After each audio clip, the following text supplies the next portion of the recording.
Alléluia. Voici, je vous ai donné l'autorité. Je vous ai donné le pouvoir de marcher sur les serpents, sur les scorpions, sur toute la puissance de l'ennemi et rien ne pourra vous nuire. Alléluia. Vous voyez, bien aimé, c'est Jésus lui-même, en écoutant ce passage, qui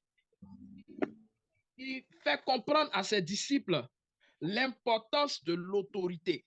Vous voyez, quand ses disciples étaient en apprentissage avec le Maître Jésus, il les envoyait faire ce qu'on appelle des stages missionnaires.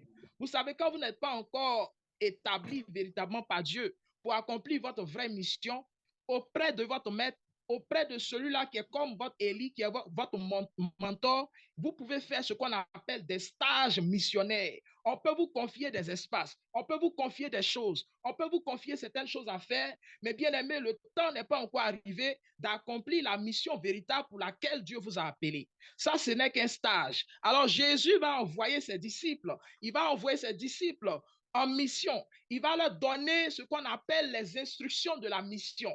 Il va leur donner les ordonnances de la mission. Et ayant respecté ces ordonnances, ces disciples vont aller en mission. Mais quand vous partez en mission, vous ne vous envoyez pas en mission. C'est l'autorité, c'est votre responsable, l'autorité établie qui vous envoie en mission.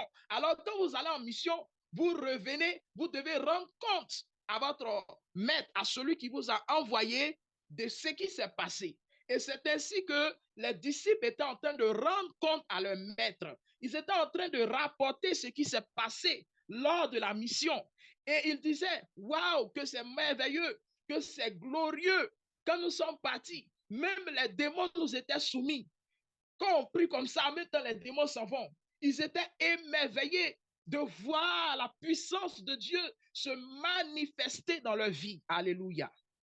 Et Jésus va leur dire, ne vous réjouissez pas, mes enfants, de ce que les démons vous sont soumis. D'ailleurs, il a dit en avance, je voyais Satan tomber du ciel comme l'éclair. Quelle révélation! Ça dit qu'il disait déjà qu'avant de les envoyer en mission, il voyait déjà ce qui allait, le film de ce qui allait se passer. Alléluia. Eux, ils ne savaient pas, mais il a vu le film. Amen. Et lorsqu'ils sont partis, ça s'est passé glorieusement. Et il va leur donner cette révélation. Ne vous réjouissez pas de ce que les démons vous sont soumis, mais réjouissez-vous de ce que vos noms sont inscrits dans le livre de vie. Voici, je vous donne le pouvoir de marcher sur les serpents, les scorpions et sur toute la puissance de l'ennemi, et rien ne pourra vous nuire. Alléluia. Quelle merveilleuse parole. Jésus leur révèle en réalité ce qui a fait qu'ils ont eu la victoire sur l'ennemi. Ce qui a fait que ces personnes-là sont allées en mission et ont réussi. Ils pensaient que c'était si extraordinaire, alors que Jésus dit c'est normal. Normalement, c'est ce qui doit se passer. Bien-aimés, en lisant ce texte, Jésus nous révèle l'importance, la primeur de l'autorité.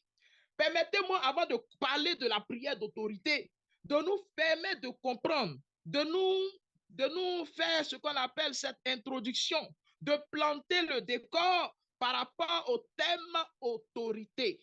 Vous voyez, aujourd'hui, dans le corps du Christ, aujourd'hui, dans ce monde, le thème autorité pose problème. Beaucoup de chrétiens ont des problèmes avec le thème autorité. Et il y a malheureusement beaucoup de confusion par rapport à ce thème. D'autres confondent l'autorité avec la puissance. Il y a certains qui pensent que l'autorité, c'est l'onction. Il y a d'autres qui pensent que l'autorité, c'est un charisme, alors qu'il n'en est rien. Bien-aimé, il est important de comprendre que l'autorité, c'est le privilège des enfants de Dieu. L'autorité vient de Dieu. Et Paul va nous l'expliquer en Romains chapitre 13, le verset 1er. Toute autorité vient de Dieu. Toute autorité établie vient de Dieu. Personne ne peut être établi comme une autorité sans l'accord de Dieu. Alléluia. Malheureusement, beaucoup de chrétiens sont sous la domination de Satan et ses suppôts. Alors que cela devait être le contraire. Vous voyez des personnes qui sont baptisées, mais être encore sous le règne de Satan. Vous voyez des personnes qui prient. Vous voyez des personnes qui vont à l'église, mais ils sont malmenés par Satan et ses suppôts.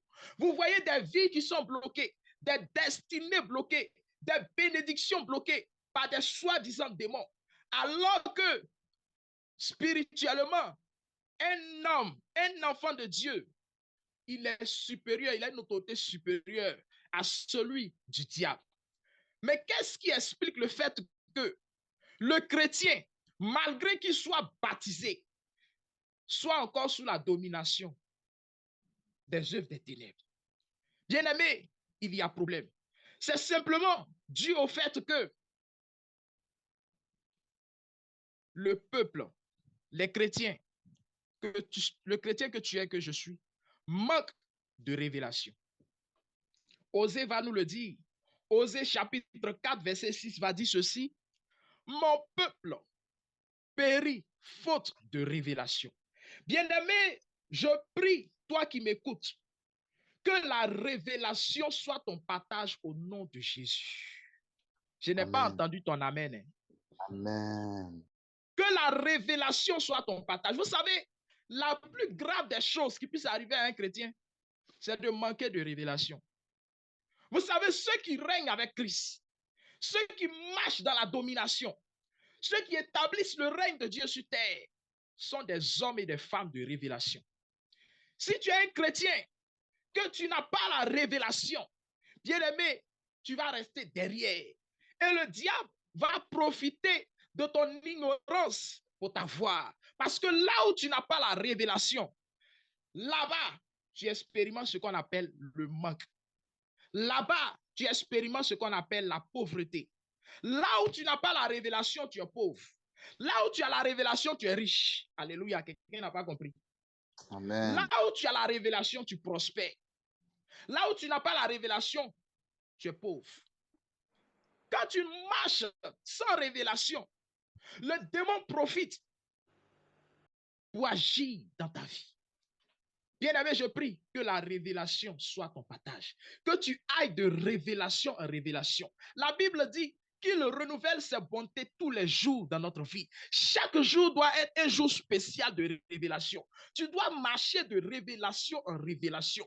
Le chrétien que tu es, que je suis, ne doit pas être un chrétien en panne de révélation. Il ne doit pas avoir de délestage spirituel dans ta vie. Ton réseau spirituel doit être toujours connecté au nom de Jésus-Christ de Nazareth. Tu dois être dans l'actualité du Saint-Esprit. Parce que si tu n'es pas dans l'actualité du Saint-Esprit, si tu n'es pas dans le tempo de Dieu bien-aimé, le démon va profiter et va te dominer. Alors que ce n'est pas normal.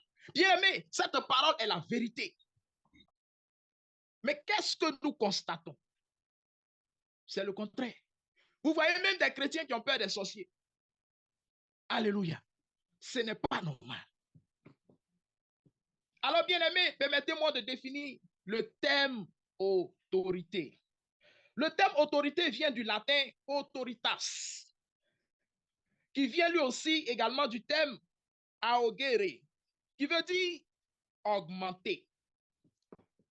Alors, on pourra dire avec ces premiers éléments, cette définition de manière étymologique peut nous permettre de comprendre que l'autorité, c'est la capacité à faire croître ou faire grandir ou faire progresser. Nous allons donner une deuxième définition selon le catéchisme de l'Église catholique au numéro 1897-1904. Selon le catéchisme de l'Église catholique, l'autorité est un don de Dieu qui consiste à unifier dans le but de faire du bien à la communauté. Je reprends. L'autorité est un don de Dieu qui consiste à unifier dans le but de faire du bien à la communauté. L'autorité est la capacité surnaturelle. Alléluia. Est la capacité surnaturelle que Dieu accorde à l'homme pour établir l'ordre, pour faire avancer un homme, pour faire avancer une communauté, pour faire avancer son église. Amen. À travers ces deux définitions, nous pouvons élargir encore pour aller en profondeur parce que ici, le thème autorité dont Jésus parle, c'est l'autorité spirituelle du chrétien. Parce qu'il y a plusieurs types d'autorité. Il y a l'autorité parentale. Par exemple, quand un parent, un homme met au monde un enfant, Dieu lui confère une autorité sur l'enfant. Voilà pourquoi la Bible dit que nos parents sont nos dieux sur terre. Ce que nous faisons, si nous obéissons à nos parents, nous allons réussir. Alléluia. Parce que les parents ont ce qu'on appelle l'autorité parentale. Ce qu'un parent déclare sur la vie d'un enfant va influencer la vie de l'enfant. Il y a l'autorité politique que nous connaissons. Il y a l'autorité administrative. Pour ceux qui travaillent dans les entreprises, quand vous êtes sous la responsabilité d'un chef, vous êtes sous son autorité. On parle de chef et de subordonné. Il y a ce qu'on appelle la relation de subordination. Alléluia. Dans l'administration. Mais quand vous étendez, vous allez jusqu'à dans le domaine spirituel, il y a aussi ce qu'on appelle l'autorité spirituelle. Et c'est de ça que nous allons parler. Parce que Jésus parle ici de l'autorité spirituelle. Et qu'est-ce que l'autorité spirituelle? L'autorité spirituelle, c'est le pouvoir d'établir le règne de Dieu. C'est le pouvoir d'établir la justice de Dieu. Une personne qui a l'autorité spirituelle aura la capacité, par sa prière, nous allons arriver à la prière d'autorité, ne vous en faites pas, par sa prière, d'établir le règne de Dieu sur terre. En d'autres sortes, celui qui a l'autorité manifeste le règne de Dieu sur terre. Il établit l'ordre, parce que notre Dieu est un Dieu d'ordre. Alors que le démon, Satan et ses suppôts sont des personnes de désordre. La Bible va nous dire en Jean chapitre 10, le verset 10, que le démon, c'est un voleur qui est venu pour détruire, pour voler et pour nuire. Voilà son rôle. Donc quand il rentre dans ce monde, quand il rentre dans la vie de l'homme, il installe le désordre.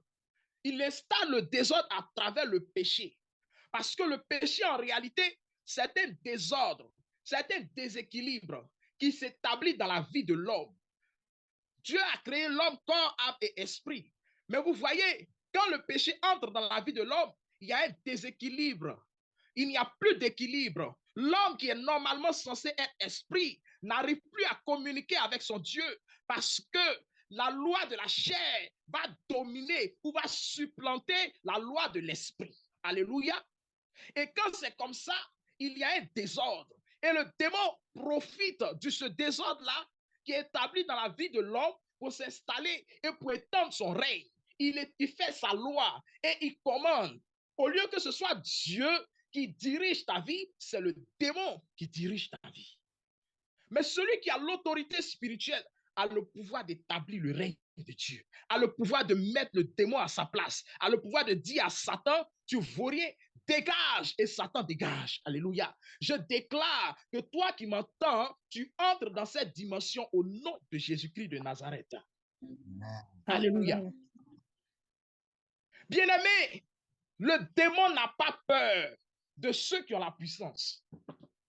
Le démon n'a pas peur de ceux qui ont l'onction. Alléluia. Je vais dire quelque chose, c'est vraiment choquant, mais c'est la vérité. Même si tu as l'onction, le diable n'a pas peur de toi. Ton onction ne ferait pas le diable. la puissance dans laquelle tu exerces n'effraie pas le diable. Ce qui fait peur aux démons, c'est ton autorité. C'est ton autorité. Parce que le démon ne reconnaît que le langage de ceux qui ont l'autorité.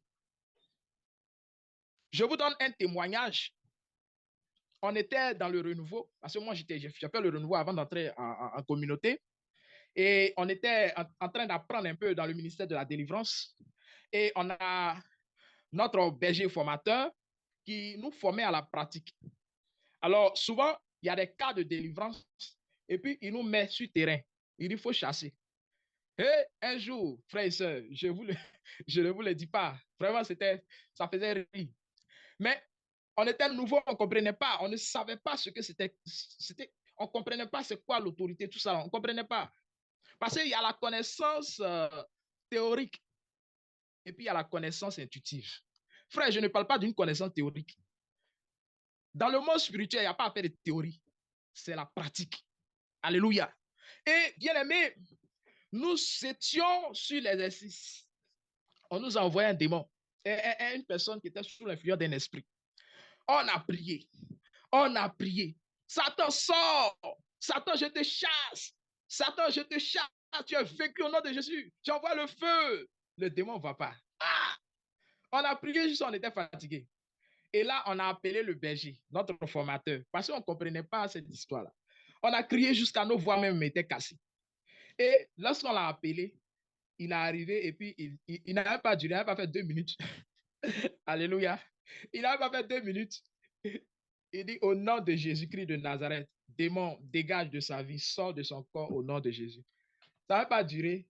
La personne a poussé un grand cri et puis c'est fini. Elle est tombée dans un repos, dans le repos de l'esprit et puis c'était fini. On était étonnés, on dit, ah! On a crié, on a sauté, tout ça là. Malgré ça, le démon n'est pas parti. Mais lui, il est venu, il n'a pas fait 2 minutes. Le gars est parti. Alléluia. Ce qui explique notre échec, c'est parce qu'on ne savait pas utiliser notre autorité. On ne savait même pas qu'affaire des démons, là, le diable n'obéit qu'au langage de l'autorité. Alléluia. Il n'obéit qu'à la prière d'autorité. Alléluia. Bien-aimé, c'est ça. C'est tout. Donc, si tu n'as pas d'autorité, si tu ne sais pas comment utiliser l'autorité, frères et sœurs, tu ne pourras pas avoir la victoire. Il y a des domaines où tu ne seras pas victorieux. Parce qu'il y a des situations qui correspondent à un certain type de prière. Quand on est face à une situation qui correspond à la prière d'autorité, ce n'est pas la prière de supplication qu'il faut faire. Il faut faire une prière d'autorité. Il faut exercer son autorité. Je vais arriver à la pratique à la fin. Alors, bien-aimé, il est important, bien-aimé, de comprendre ce que c'est que l'autorité et de savoir utiliser cette grâce particulière. Regardez quand Jésus partait dans son ministère public, il est arrivé quelque part à Gadara et il y avait 2 possédés qui le regardaient. Il n'a même pas dit un seul mot. Lorsqu'il a regardé ces possédés, ne serait-ce que par le regard, ils ont reconnu l'identité de Christ. Ils disent, nous savons que tu es le Fils de Dieu. Pourquoi tu es venu nous embrouiller ici? Laisse-nous en paix. Et tellement la puissance de Dieu était présente, ils disent, pardon, il ne faut pas nous envoyer ailleurs. Envoie-nous dans ces ports-là et puis on va te laisser en paix. Alléluia. Vous voyez, le démon connaît celui-là qui a autorité. Comme on le dit chez nous les Ivoiriens, connaissez, connaît. Amen. Connaissez, connaît. Il sait. Quand vous savez l'autorité, quand vous êtes investi de l'autorité de Dieu, le démon sait. Il prend la fuite en même temps. Et bien aimé, cet héritage t'a été donné. Cette grâce t'a été donnée. Mais pourquoi est-ce que nous n'entrons pas dans cette grâce? Alors, je vais expliquer en 2, comment jouir de ce privilège, en deuxième partie. Comment jouir de ce privilège? Ou bien comment bénéficier de ce privilège?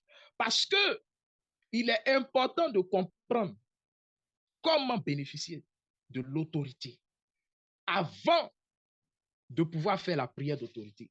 Parce que si vous faites une prière d'autorité, que vous-même, vous n'avez pas l'autorité, ou vous n'êtes pas conscient que vous avez l'autorité, bien aimé, votre prière ne produira aucun effet. La première des choses, c'est la connaissance ou la révélation de son identité. Vous savez, quelqu'un qui ne sait pas qui il est aura du mal à exercer son autorité. Le premier problème, c'est que beaucoup de chrétiens ne savent pas qui ils sont. Beaucoup de chrétiens ignorent, ils ne savent pas que leur autorité est supérieure à celle du diable. Bien-aimé, toi qui m'écoutes, sache que de toutes les créatures que Dieu a créées, l'homme a l'autorité sur toutes ces créatures. Nous avons notre autorité même dans le monde spirituel est supérieure à celle des anges. Donc, tu as une autorité plus grande que Satan. Mais peu de personnes le savent. Et dans le monde spirituel, quand ton autorité est plus grande, tu domines sur ce qui est inférieur. Et je vais prendre un exemple. Quand vous regardez dans l'armée, le général a son autorité qui est supérieure à celle du colonel. Quand vous êtes général, même si vous avez 35 ans, quand vous êtes général, votre autorité là dépasse l'autorité du colonel qui a 55 ans. Alléluia. Je veux dire quoi par là? Le chrétien nouveau-né qui est né avant-hier, qui a fait son baptême, qui est baptisé au nom du Père, du Fils et du Saint-Esprit, a une autorité supérieure au plus vieux démon qui a existé depuis 500 ans. Alléluia. Est-ce que tu le sais? Un jour, le Seigneur m'a enseigné sur la puissance du corps du Christ. Et j'étais en train de méditer et le Seigneur m'a envoyé sur une citation de Padre Pio. Saint Padre Pio dit ceci. Saint Padre Pio dit, je vais paraphraser, il dit, le corps du Christ est tellement puissant que quand nous communions avec ce corps-là, nous sommes comme confondus avec le Christ. Et il prend l'image de la goutte d'eau qui tombe dans la mer. Quand une goutte d'eau tombe dans la mer, on ne peut plus dissocier la goutte d'eau dans la mer. C'est comme ça que quand tu es chrétien et que tu communies avec le Christ, bien-aimé, on ne peut plus te séparer entre toi et le Christ. Celui qui te voit a vu le Christ. Celui qui veut te combattre a combattu le Christ. Celui qui a affaire à toi a affaire au Christ. Alléluia. Par le péché, l'homme a donné. Tiens. Quand vous n'avez pas on appelle ça comment? Vous ne connaissez pas la valeur de quelque chose que Dieu vous donne. C'est comme ça, vous minimisez cela. Et celui qui connaît sa valeur là va voler dans votre main. Pour expliquer cela, je vais prendre le texte de Genèse. Genèse chapitre 25, verset 29. Genèse chapitre 25, verset 29. On ne va pas lire. C'est l'histoire d'Ésaü et de Jacob. Vous voyez, Ésaü et Jacob sont nés en même temps, sont des jumeaux. Mais le plus grand était Ésaü. Et le plus petit était Jacob.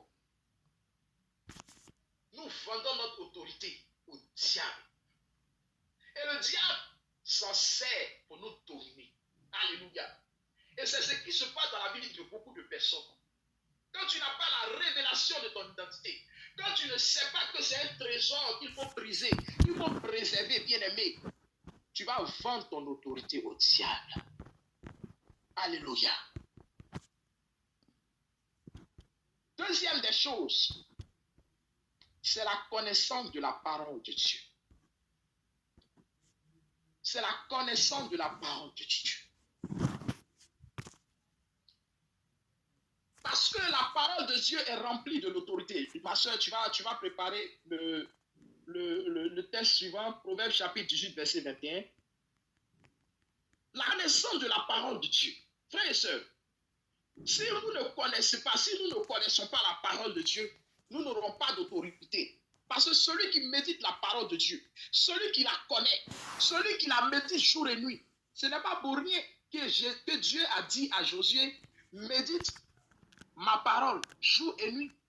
Parce qu'il avait besoin de cette parole-là pour grandir dans l'autorité spirituelle. Il avait affaire à des démons. Il avait affaire à des autorités spirituelles. Il avait affaire à des puissances des ténèbres. Il a fallu que Josué, pour pouvoir remporter la victoire sur les œuvres des ténèbres, médite la parole de Dieu. Dans la parole de Dieu, il y a l'autorité. Dans la parole de Dieu, il y a la puissance de Dieu. Alléluia. Plus vous allez méditer la parole de Dieu, plus vous allez grandir dans l'autorité. Ce qui fait que nous n'avons pas d'autorité face aux démons. Ce qui fait que nos prières n'ont pas d'autorité. C'est simplement parce que nous ne sommes pas familiers à la parole de Dieu. Un jour, le Seigneur m'a enseigné sur la puissance de la parole. Et il m'enseignait sur les 33 poisons de la langue. Amen. À une étape de ta vie spirituelle, Dieu doit t'enseigner. Jean m'a dit ceci, l'onction que vous avez reçue vous enseigne. Normalement, l'onction que tu as reçue doit t'enseigner. L'onction que tu as reçue doit te propulser dans la révélation. Et le Saint-Esprit est en train de m'enseigner par rapport à mon appel, par rapport à l'étape à laquelle l'étape que je devais franchir. Et il m'a mis dans une école de la parole. Et il m'éduquait à la parole. Et il était en train de m'enseigner sur les 33 points de la langue. Je n'ai pas le temps de parler de ça. Et il me disait, qu'est-ce qui peut rendre la parole puissante? Qu'est-ce qui peut rendre la parole inefficace? Il arrive, vous voyez, quand vous n'avez pas d'autorité, l'onction est différente de l'autorité. Quand vous n'avez pas d'autorité, vous pouvez prier pour les gens. Les gens vont tomber tout, mais il n'y aura pas de témoignage.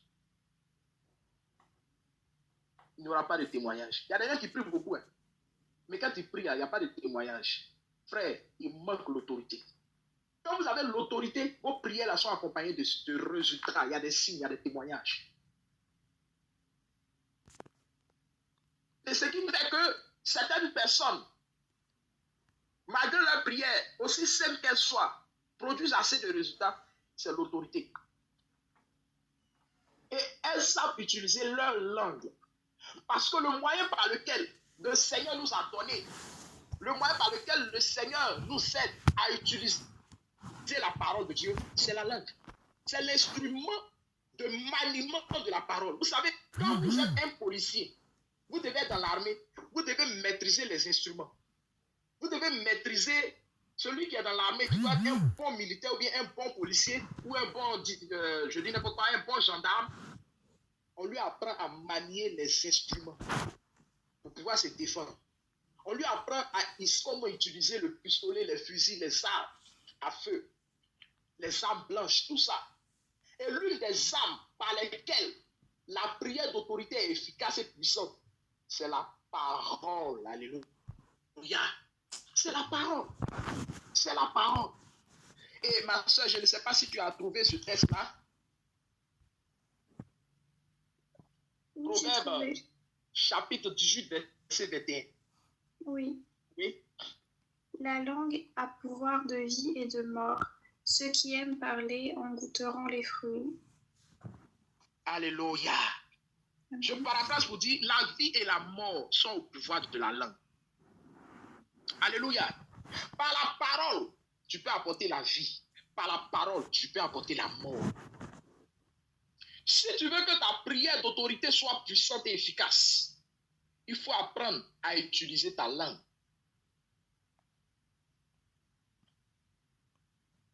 Il faut apprendre à utiliser ta langue. Celui, par exemple, qui veut être puissant, qui veut avoir une parole puissante dans le monde spirituel, doit faire attention à ce qui sort de sa bouche. Il faut apprendre à dire ce qui est positif. Même si ça ne va pas, arrête de dire des paroles négatives. Ça, c'est de 1. Apprends à confesser la parole de Dieu. Apprends à retenir ta langue. Lorsque tu es en groupe, il y a des gens qui ne peuvent pas faire 2 minutes sans critiquer. Mais tu es toujours dans le béret. Tu es toujours en train de parler mal des gens. Mais tu es en train de diminuer la puissance de ta parole. Il y en a même qui mentent. Nous tous, voilà, le mensonge. Mais quand tu donnes ta parole à quelqu'un, tu dis je vais faire ça, et puis tu ne fais pas. C'est-à-dire déjà tu es quelqu'un qui n'est pas crédible. Tu n'es pas crédible envers toi-même et tu n'es pas crédible envers les autres. Tu n'es pas vrai envers toi-même et envers les autres. Tu n'es pas dans la vérité, tu es dans le mensonge. Bien aimé, quand c'est comme ça, ta parole n'a pas d'autorité. Le Seigneur m'a enseigné sur ça. Il m'a dit quand tu parles, si tu donnes ta parole à quelqu'un, tu fais une promesse, tu dis je vais faire ça là. Hein? Il faut respecter ce que tu dis. Ça donne de la valeur à la parole. Ça donne de la valeur à ce que tu dis. Il y a des gens qui font beaucoup de promesses, mais qui ne tiennent pas leurs promesses. Ils prennent des engagements qu'ils ne peuvent pas tenir. Frère, Dieu va te pardonner, mais les conséquences, c'est que ta parole n'aura pas d'autorité. Apprends à être dans la vérité. Apprends à vivre dans la vérité. Parce qu'il dit qu'il est la vérité, le chemin, la vérité et la vie. Cela veut dire que Jésus est le chemin, la vérité et la vie. Jean chapitre 14, verset 6. Or, si Jésus est le chemin, la vérité et la vie, Jésus étant la parole, Jean chapitre 1, verset 1, ça veut dire que la parole est le chemin, la vérité et la vie. Pour pouvoir être sur le chemin, il faut avoir la parole. Pour pouvoir être dans la vérité, il faut avoir la parole. Pour pouvoir être dans la vie, il faut avoir la parole. Alléluia. Il faut savoir utiliser sa langue. Ouais. Sachons utiliser notre langue. Bien aimé, quand le Seigneur m'a appelé et il m'a dit que j'étais appelé à le servir, frères et sœurs, il m'a dit une parole que je ne vais jamais oublier. Il m'a dit, fais attention à ce que tu dis. Parce que je disais souvent, il m'arrivait souvent, même je n'étais même pas encore bien avec de Dieu, il m'arrivait souvent de dire des paroles qui se réalisaient. Ça, c'est pas un truc, quoi. Il y a d'autres qui avaient peur de moi, qui trouvaient que je faisais de la magie ou tout. Peut-être c'était un don de la parole, je ne sais pas. Mais je disais des choses qui se réalisaient. Je pouvais regarder quelqu'un comme ça et puis je dis des choses. Et puis ça se réalise. Je n'étais même pas encore dans la paix des prières. Et le Seigneur m'a dit, tu as l'autorité dans ta bouche. Fais attention à ce que tu dis. C'est pourquoi, vous voyez, si vous voulez grandir dans l'autorité, ayez le cœur de Jésus. Évitez de dire des choses quand vous êtes fâché. Si vous êtes trop fâché, là, taisez-vous. Parce que si vous parlez sous l'effet de la colère, à cause de l'autorité qui est sur votre vie, vous allez faire beaucoup de dégâts. C'est pour cela que, très souvent, on conseille aux parents de ne pas maudire leurs enfants, de ne pas insulter leurs enfants. Parce que quand tu l'insultes à tout moment, ce que tu dis là, c'est ce qui va devenir. Même si tu es en colère, maîtrise-toi et tais-toi. Après, tu sauras lui parler. Mais fais attention à tout ce qui sort de ta bouche parce que l'autorité est dans la parole. Et si nous ne savons pas utiliser notre bouche, frères et sœurs, nous ne saurons pas être efficaces dans notre prière d'autorité. Quand nous allons confesser la parole, alléluia, quand tu es dans un groupe et que les gens sont en train de critiquer, tais-toi, ferme ta bouche. Si on te demande de mentir, de dire des choses qui ne sont pas vraies sur quelqu'un, calomnier quelqu'un, rien que pour avoir des honneurs, frère, c'est mieux de te taire que de chercher les honneurs. Parce que c'est en cela que nous vendons l'autorité de notre parole au diable.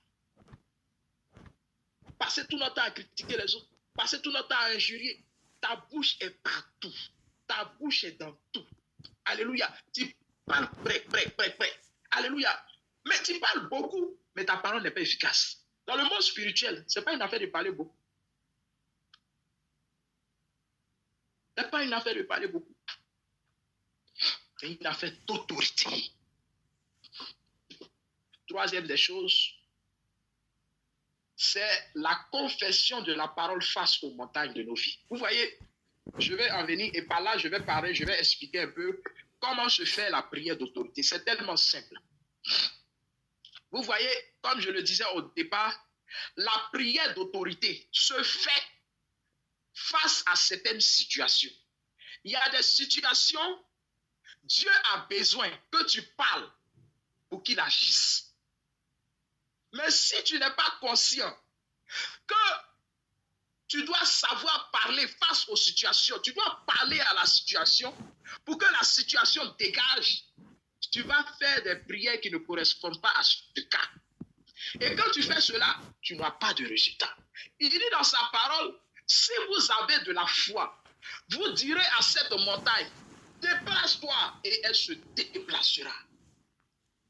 Il y a des cas de maladie. Dieu attend que tu maudisses la maladie pour que la maladie parte. Au lieu de rester là, Seigneur, oh, à quand ma victoire? Seigneur, qu'est-ce que je vais faire? Oh, Seigneur, tu m'abandonnes. Ce n'est pas prière de pleurer. Ce n'est pas prière de supplication. Mais c'est des prières d'autorité. La prière d'autorité, c'est une parole, c'est un ordre que nous donnons par le moyen de la foi, en s'appuyant sur la parole de Dieu à la situation. Nous donnons un ordre à la situation dans le nom de Jésus, pas en notre nom, car nous n'avons pas le pouvoir de créer, nous n'avons pas le pouvoir de guérir, nous n'avons pas le pouvoir de changer les situations. Seul Dieu a ce pouvoir. Mais pour pouvoir changer cette situation-là, il a besoin que toi, le chrétien que tu es et que je suis, prononce une parole, déclare face à la situation pour que la situation change. Face à la maladie, il a besoin qu'un chrétien investi de son autorité déclare au nom de Jésus, maladie, je te maudis, et la maladie disparaît. Frère, tu as cette autorité. Face à un rêve que tu fais, où tu as poursuivi, tu as attaqué, il a besoin que tu te lèves et que tu commences à déclarer par la puissance de Dieu. La parole dit que j'ai l'autorité, le pouvoir de marcher sur les serpents et les scorpions, sur toute la puissance de l'ennemi, et rien ne pourra me nuire. Au nom de Jésus-Christ de Nazareth, je détruis vos œuvres. Au nom de Jésus, j'annule votre pouvoir, je détruis votre puissance. Au nom de Jésus, je renverse vos œuvres, je renverse vos autels. Au nom de Jésus-Christ de Nazareth, et j'ai la victoire. Vous savez, un rêve, quand tu fais un rêve, le rêve là, il a 3 jours pour se manifester.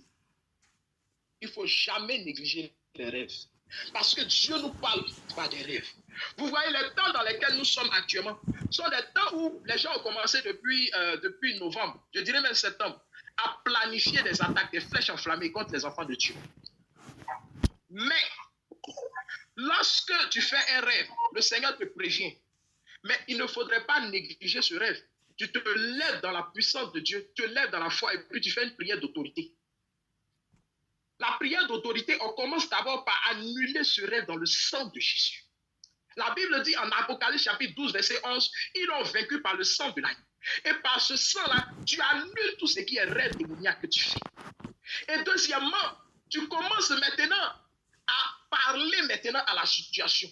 Tu donnes avec autorité, tu donnes des ordres, tu déclares que tout ce qui est attaque de l'ennemi contre ta vie est annulé et sans effet. La Bible dit en Ésaïe 54, verset 17, tout âme forgé contre toi sera sans effet. Tu t'appuies sur cette parole et tu déclares que tout âme forgé contre moi sera sans effet au nom de Jésus-Christ de Nazareth.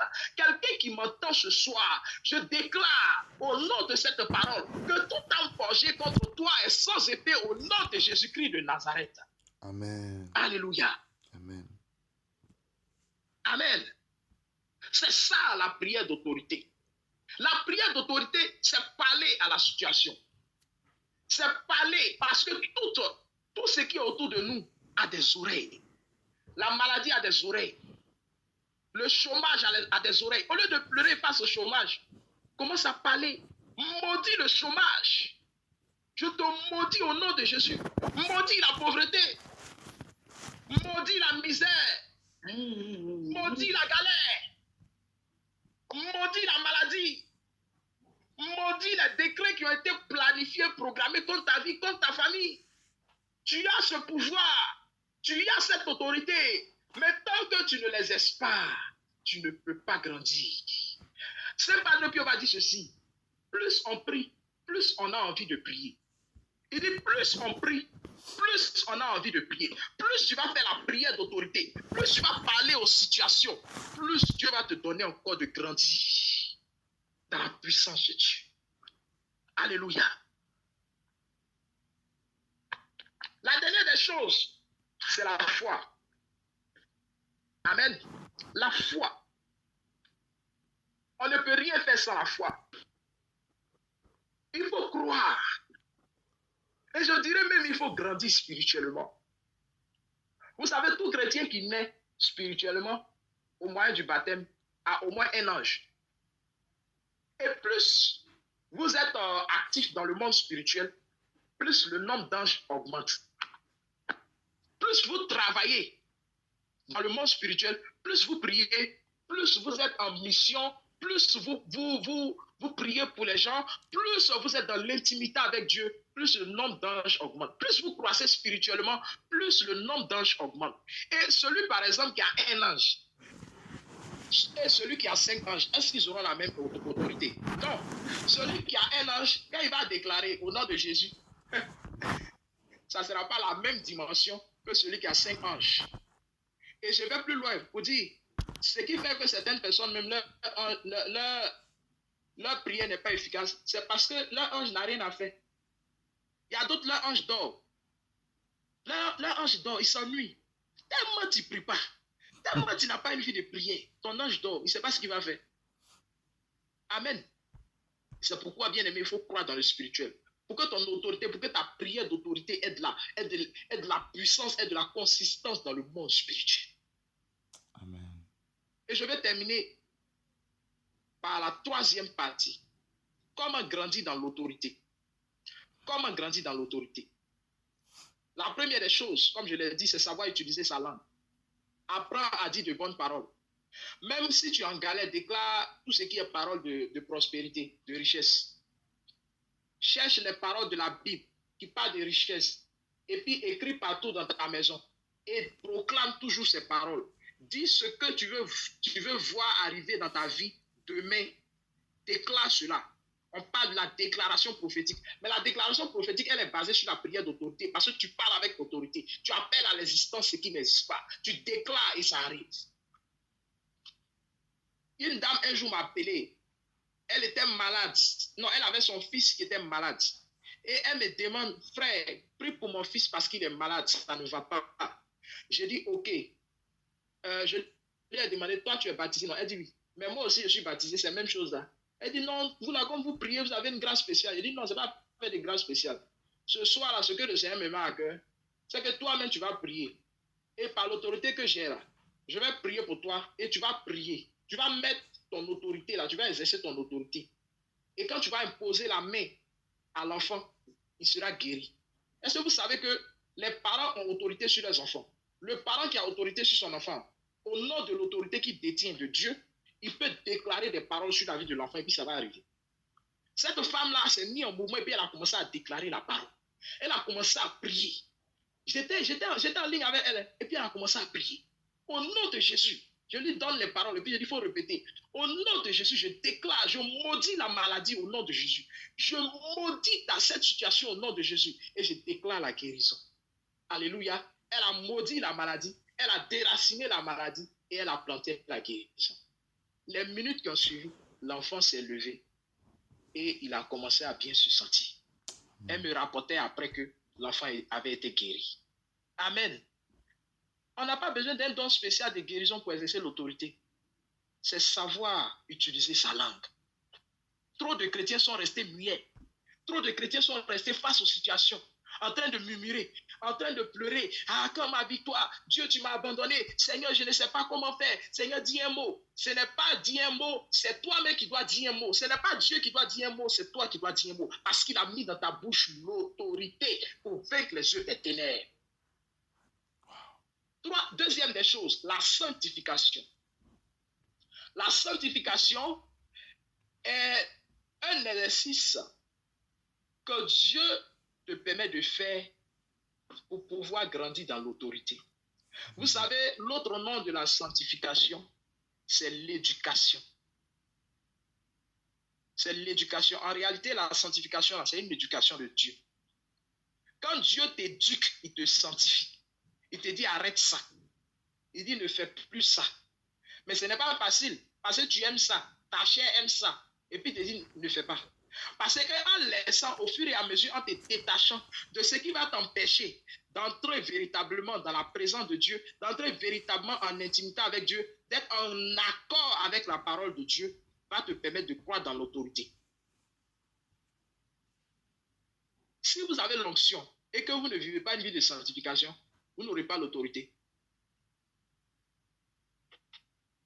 Je reprends. Si vous avez l'onction, que vous n'avez pas une vie de sanctification, vous n'aurez pas l'autorité.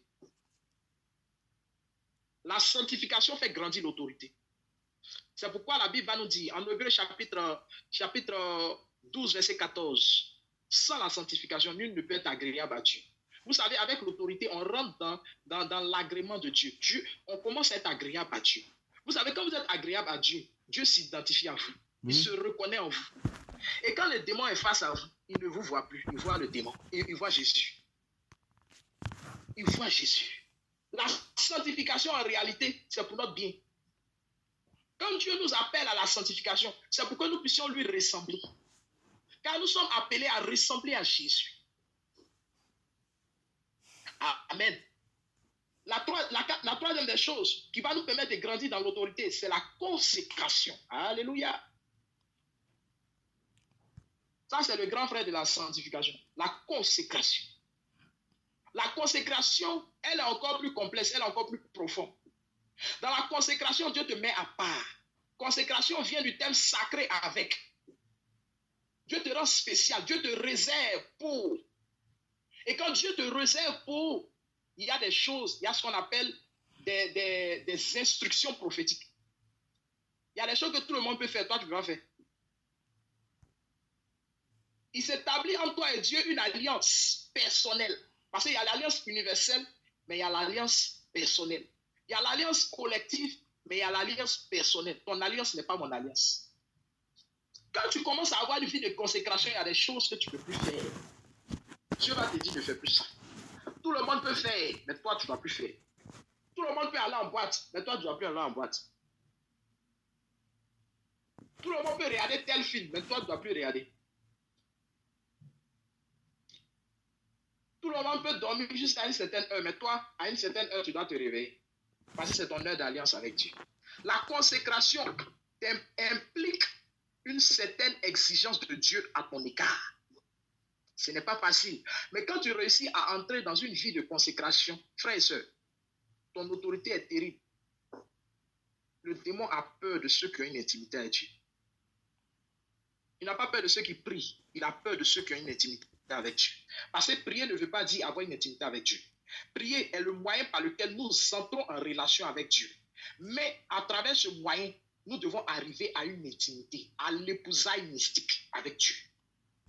Car celui avec qui tu es intime, il a droit à entrer dans ce qui t'est réservé. Il entre dans ta vie, dans ce que tu caches.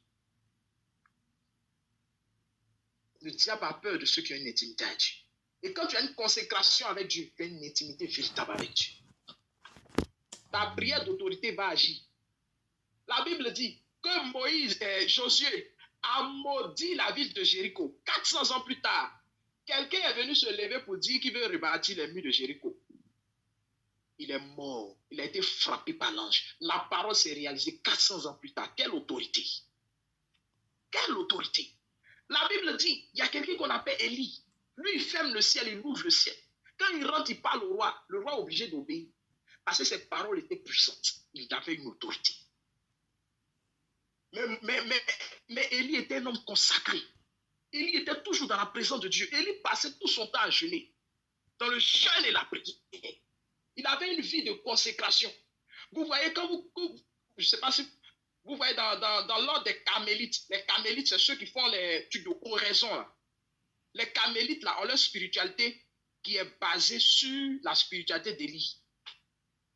Quand on dit Élie prie, le feu descend, ce n'est pas cadeau, ce n'est pas en vain, ce n'est pas du hasard. Élie était un habitué de la présence de Dieu. Élie était un passionné de Dieu. Élie passait des jours dans la présence de Dieu. Amen. La consécration fait grandir l'autorité, dans l'autorité. Et la dernière des choses, c'est l'obéissance. Frères et sœurs, si tu veux être un homme d'autorité, il faut savoir que, quel que soit ce que tu vas faire, quel que soit ton niveau social, quelle que soit ton onction, quel que soit ce que Dieu va te donner comme mission, il y aura toujours quelqu'un qui sera établi sur toi. Dans le monde, dans l'église, on parle des autorités spirituelles que Dieu a établies sur nous. Dans nos communautés, nous avons des responsables. Dans nos apostolats, nous avons des responsables. Dans l'église, nous avons des responsables. Frère, tu dois obéir à l'autorité. Parce que celui qui obéit à l'autorité spirituelle qui est établie sur lui, il peut entrer dans la grâce, dans la bénédiction. Il croit seulement. Mais celui qui n'obéit pas à l'autorité qui est établie sur lui, il entre dans la rébellion et il perd l'autorité. Donc, pour que ton autorité grandisse, il faut obéir. Tu peux même être plus loin que ton responsable, mais il faut obéir. Parce qu'il a l'autorité.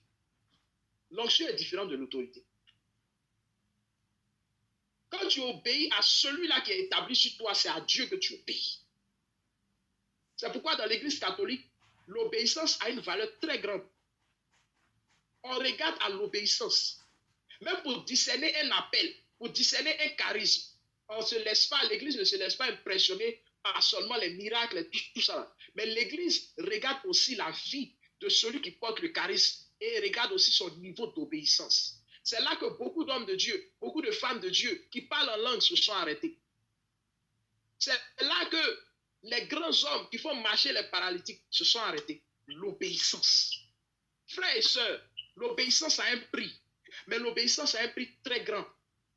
L'obéissance nous fait entrer dans une grâce pas possible. L'obéissance nous fait croire dans le spirituel. On peut te casser, on peut te dire toutes ces injures, on peut t'insulter, on peut te calomnier, on peut même, oui, faire des choses sur ta vie. Frères et sœurs, reste dans l'obéissance. La Bible dit, c'est lui qui élève les hommes. Je n'ai jamais vu quelqu'un qui n'était pas un être élevé. Tu peux être élevé par les hommes, tu peux être élevé par toi-même tes coups bas, mais tu ne seras jamais élevé par Dieu. Dieu, dans sa parole, il dit, il rabaisse les orgueilleux et il élève les hommes. Quelqu'un veut avoir l'autorité, quelqu'un veut que sa prière d'autorité se manifeste dans le monde des ténèbres, quelqu'un veut faire reculer le camp ennemi, quelqu'un veut faire trembler le camp ennemi, quelqu'un veut marcher dans la domination, quelqu'un veut établir le règne de Dieu. Frères et sœurs, marche dans l'obéissance. Marche dans l'obéissance. Je vais terminer pour nous dire, la prière d'autorité, ce n'est pas une prière extraordinaire. C'est une prière qui se fait sur la foi, la base de la foi. C'est une parole d'autorité. C'est un ordre que nous donnons à la situation. En réalité, quand Dieu nous donne l'autorité, ce n'est pas pour dominer les hommes, mais c'est pour dominer la création. C'est pour dominer sur toute la création. C'est pour dominer sur la nature. C'est pour dominer sur tout ce que Dieu a créé, pour établir le règne de Dieu. Et pour pouvoir marcher dans la domination, il faut faire la prière d'autorité. Prends autorité avant d'entrer dans le mois. Prends autorité sur tous les jours du mois. Alléluia. Prends autorité, nous sommes dans le mois de décembre. Prends autorité sur tous les jours du mois de décembre. Si peut-être tu ne l'as pas fait, l'occasion t'est donnée, toi qui m'entends, de prendre autorité sur ce mois. Et tous les mois à venir, avant d'entrer dans un mois, prends autorité sur ce mois. Parce que tout mois a une porte. Chaque mois a une porte spirituelle. Et avant d'entrer dans un mois, il faut prendre possession de ces portes. Alléluia. Que Dieu vous bénisse. Que sa grâce soit avec vous. Amen. Amen. Tu ouvres ton micro. Je vois une première question dans le chat. La sœur Karine dit, comment avoir une intimité avec Dieu? Ok. Donc, comment avoir une intimité avoir une intimité avec Dieu. Une intimité avec Dieu. C'est ça. Ok. Comment avoir une... Je peux répondre ou bien je laisse les gens poser les questions d'abord? Tu réponds automatiquement. Tu réponds au fur et à mesure, berger. Merci. Okay. Comment avoir une intimité avec Dieu? Alors, je crois que le moyen par lequel nous pouvons avoir une intimité avec Dieu, c'est la prière. La prière est comme la porte. Vous voyez, la prière est une relation d'amour. Vous voyez l'intimité avec Dieu comme un homme et une femme. Amen. Vous voyez, pour pouvoir t'unir à une femme, il faut commencer d'abord à communiquer avec cette dernière. Tu vas commencer à la draguer. Amen. Elle dit, ah maman, tu es jolie, tu me plais, ainsi de suite. Est-ce que je peux avoir ton numéro, tout ça? Amen. Et c'est ce que Dieu fait avec nous. Dieu veut s'unir avec nous. En réalité, ce n'est pas nous qui allons vers Dieu. C'est Dieu qui vient vers nous. Donc, c'est Dieu qui nous drague. Dieu nous séduit. Et puis, on répond comme la femme. Oui, j'ai compris. Et puis, on tombe amoureux de Jésus. Alors, à partir de là, va s'établir une relation d'amour entre le chrétien et Dieu. Et cette relation-là est entretenue par quoi? Par la communication. Là. Quand tu es avec ta femme, pour que la relation vraiment puisse aller, il faut parler beaucoup avec la femme, il faut passer du temps avec elle. Plus tu passes du temps avec elle, plus votre relation va en profondeur. Et c'est comme ça aussi avec Dieu. Plus on va passer du temps avec Dieu dans la prière, plus Dieu va se révéler à nous. Et au fur et à mesure que tu vas passer du temps avec Dieu, tu seras à l'étape de la prière. Mais tu n'es pas encore à l'étape de l'intimité. Parce que tant que tu n'entres pas dans le secret de Dieu, Dieu ne peut pas te révéler des choses. C'est quand tu vas commencer à entrer dans le secret de Dieu que Dieu va commencer à se révéler à toi, à te révéler des choses. Donc, quand tu vas commencer à entrer dans le secret de Dieu, il va s'établir une alliance entre toi et lui, de sorte qu'il se révèle à toi. Et c'est là qu'on va parler d'intimité. Parce que là, il y a une alliance. Parce qu'il n'y a jamais d'intimité sans alliance. Or, dans la vie normale, qu'est-ce que c'est qu'il y a alliance entre l'homme et la femme? C'est le mariage. Amen. C'est le mariage. Donc, il doit s'établir un mariage. Or, dans le monde spirituel, le thème qu'on prend dans la vie spirituelle, dans la vie intérieure, les mystiques, ceux qui font beaucoup oraison, ou les grands saints, il n'y a même pas un saint qui n'a pas fait oraison. Eux tous sont arrivés à ce niveau-là parce que c'est ça, en fait, c'est l'union à Dieu. Et vous voyez, le thème mariage dans la vie des saints, c'est l'union à Dieu. Quand je parle des saints, je parle de toi et moi. Nous sommes des saints. Alléluia. Voilà, celui qui marche, qui en marche vers le royaume des cieux est un saint. Donc, nous sommes des saints. Voilà. Donc, c'est là, quand il va s'établir une union entre toi et Dieu, de ton âme, de l'âme avec Dieu, c'est là qu'on va parler d'intimité. Tu deviens un avec Dieu. Tu deviens confondu à Dieu. Vous comprenez? Donc, c'est au fur et à mesure que Dieu lui-même va t'entraîner dans ce flot d'intimité avec lui. Je ne sais pas si j'ai répondu à ta question. Voilà. Amen. Merci, Berger Jonas. Je passe à la deuxième question. La sœur Blanche dit, est-ce que la prière d'autorité implique de déclarer à haute voix force et agressivité? D'accord. J'ai fait la différence. J'ai fait la différence entre le fait de crier et puis le fait d'avoir une autorité. Quand vous voyez le ministère de Jésus, c'est un ministère où il ne criait pas. Quand Jésus partait prier pour les malades, il ne criait pas. Il ne criait pas, il ne forçait pas. Mais il parlait avec autorité. C'est-à-dire qu'il donnait un ordre. Tu vois un peu? Maintenant, l'ordre là, ça donne un peu de tonalité à ta voix. Je donne un exemple. Par exemple, tu es en train de prier pour un cas de maladie. Tu vois, non? Quand tu fais la prière d'autorité, au nom de Jésus, je déclare, je maudis la maladie. Maladie dégage. C'est comme si tu donnes un ordre. Tu vois un peu, non? Tu donnes un ordre avec une voix un peu plus imposante. C'est tout. Mais ce n'est pas le fait de crier. Donc, ce n'est pas question de crier, forcément. Mais c'est de parler avec assurance. C'est de parler avec fermeté. C'est de parler avec conviction. C'est tout. Je ne sais pas si je me suis fait comprendre. Oui, elle a répondu dans le chat. Alors, je passe à la question suivante. Océane demande, comment ne pas se laisser décourager lorsque la prière d'autorité n'a pas d'effet immédiat? Parfois, on a peur de se lancer car on pourrait perdre le zèle si jamais ça ne marche pas. Dans mon cas spécifique, parfois je manque de confiance par rapport à mon autorité. Du coup, j'hésite parfois. Voilà. D'accord. D'abord, je veux te faire comprendre, ma soeur, que l'autorité même ne vient pas de toi.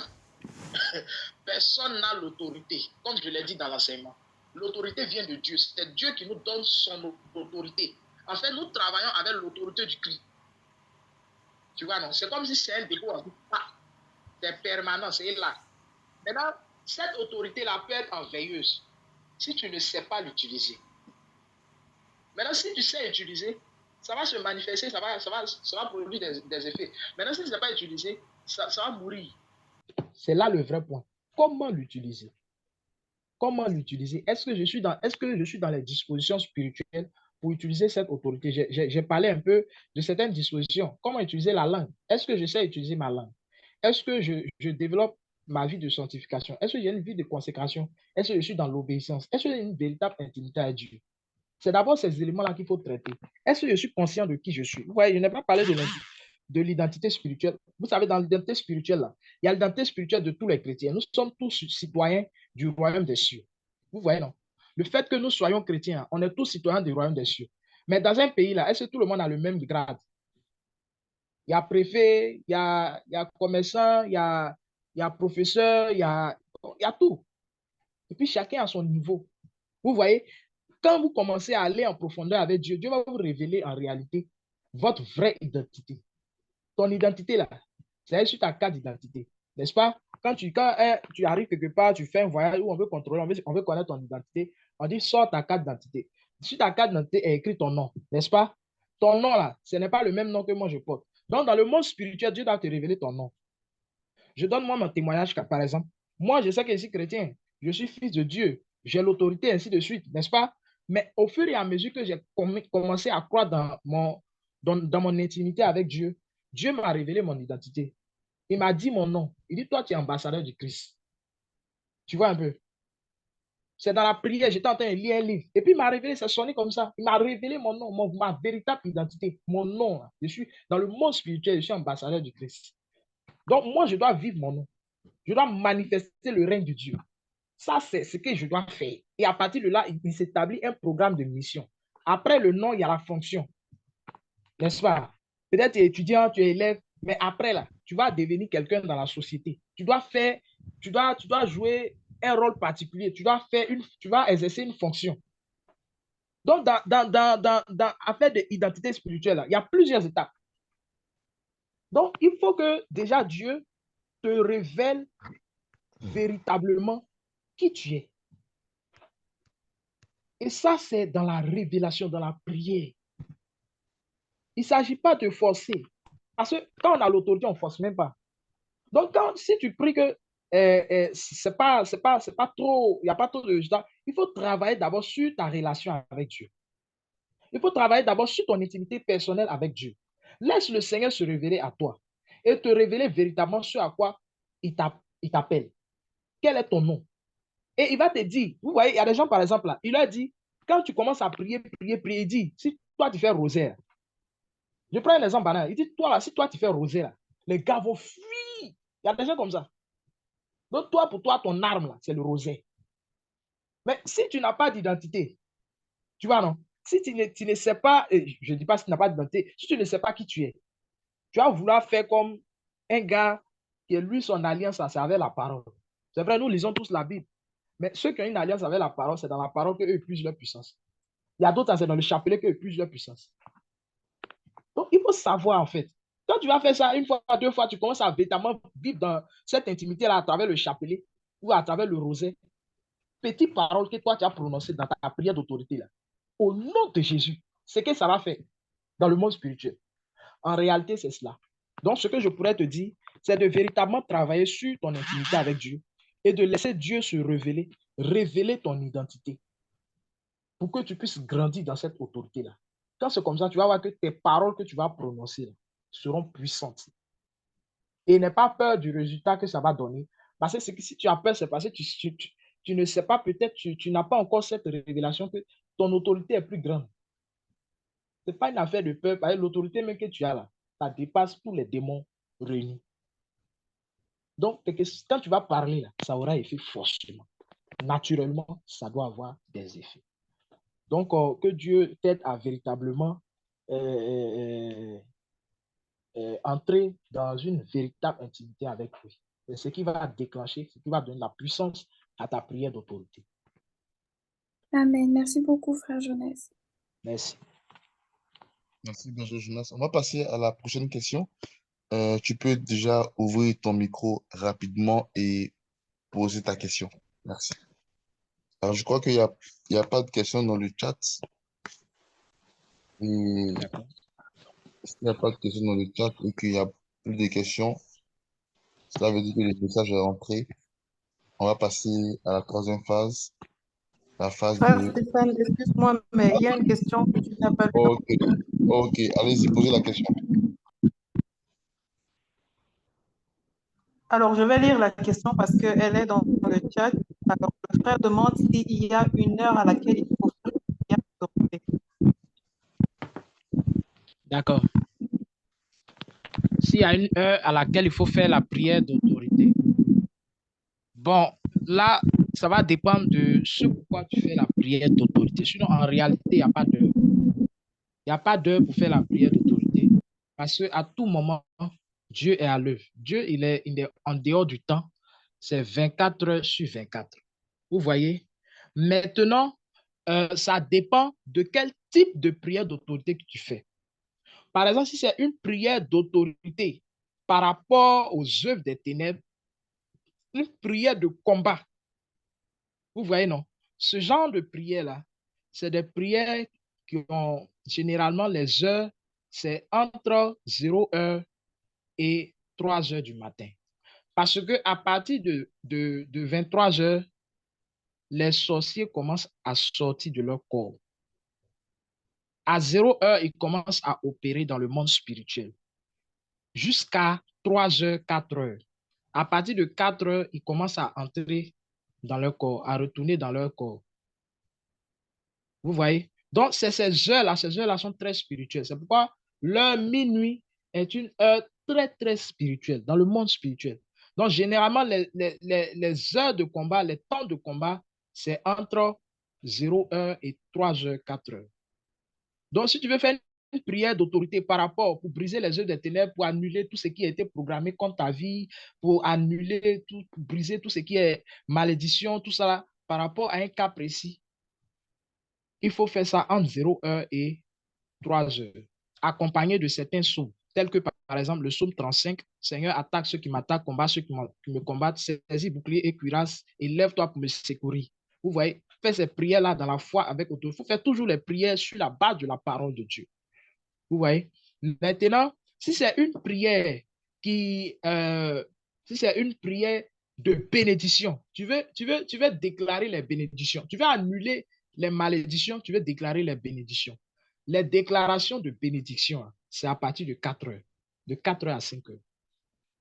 Ou bien, on pourra dire à 6 heures, avant le lever du jour. Doit dévancer l'aurore pour annoncer. Parce que chaque jour accouche des bénédictions. Chaque jour, les anges envoient les bénédictions. Mais tu dois saisir ces bénédictions-là et les déclarer sur ta vie. Les posséder, prendre possession de ces bénédictions-là. Ça, c'est entre 4 heures et 6 heures. Voilà.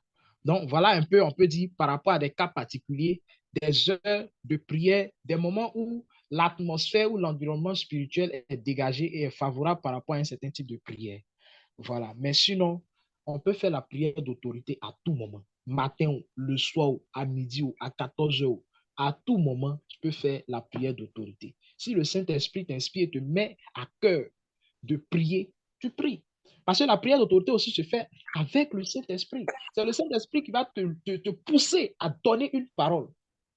Vous voyez, non? Donc, quand tu vas parler, là, il n'y a pas d'heure. C'est que le moment est propice. Le kairos est là. Donc, il faut parler. Voilà. Le Saint-Esprit va te pousser à parler. Il va te mettre à cœur. Prie par rapport à telle situation. Prends tel passage et commence à prier. Tu pries dans la foi et ça va se manifester. Voilà. Je ne sais pas si j'ai répondu à votre préoccupation. Merci, Frère Jonas. J'ai deux questions dans le chat. Donc, je pose des questions. Alors, D'accord? la première question, Ephrasie demande, est-ce que cracher, par exemple, dans le trou d'une toilette peut te faire perdre l'autorité de la parole? Je lis la question telle qu'elle est écrite dans le chat. Je réponds, est-ce que cracher, par exemple, dans le trou d'une toilette peut te faire perdre l'autorité de la parole? Ok. Est-ce que cracher dans le trou d'une toilette peut te faire perdre l'autorité de la parole? Bon, cracher dans le trou d'une toilette, comment? Parce que je ne comprends pas bien le fond de cette question. Cracher simplement comme on le voit cracher? Bon, je vois pas je vois pas bien quoi. Qu'elle soit un peu plus explicite, parce que je ne comprends pas bien le sens de la question. D'accord. Cracher dans le Donc, trou d'une toilette, comme on le comprend ou bien comme on le voit, moi je ne vois pas de, de, de truc quoi. Ou bien tu as fait un rêve et puis tu as vu que tu crachais dans le trou d'une toilette, mais je sais pas. donc Je veux si qu'elle explique un peu. la sœur Kosonou peut prendre la parole, moi, voilà, Voilà, pour mieux expliquer sa question. c'est le but des familles Zoom. On pose des questions pour, voilà, pour avoir des éclaircies. Donc, si elle peut prendre la parole maintenant, elle prend la parole maintenant et puis elle essaie d'éclairer un peu l'homme de Dieu qui donne une réponse efficace. Alors, pendant qu'elle essaie de parler, je vais prendre la prochaine question. Diane dit, est-ce que aider une personne qui a besoin d'affection, cette personne qui a besoin de câlin, est-ce un péché puisque, puisque ce cas me préoccupe? À chaque fois que j'aide cette personne en le câlinant, je pense étant dans le péché. Cela peut nous éloigner de notre autorité. Comment aider cette personne autrement? Je sais pas si tu as compris la question, hein. D'accord, ça fait rire. Alors, ma sœur, je sais pas, c'est une sœur, non? Oui, Ok, Diane. ok.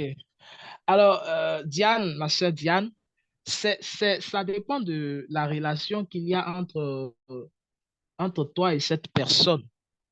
Parce que quand tu es déjà dans une relation euh, de légale de mari et femme, vous êtes mariés à l'église devant Dieu et les hommes, je crois que tu peux prendre cette personne à la câliner.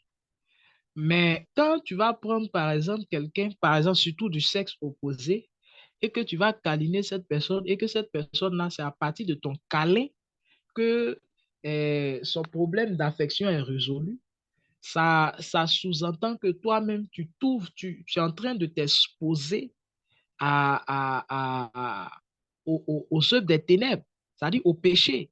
Parce que en faisant cela, si à partir de ce câlin-là, ça va plus loin, finalement, vous allez avoir des désirs que vous ne pourrez plus contrôler et ça va vous emmener, ça va vous pousser à quoi? À poser l'acte. Donc, je pense que ça dépend de la relation qu'il y a entre toi et cette personne.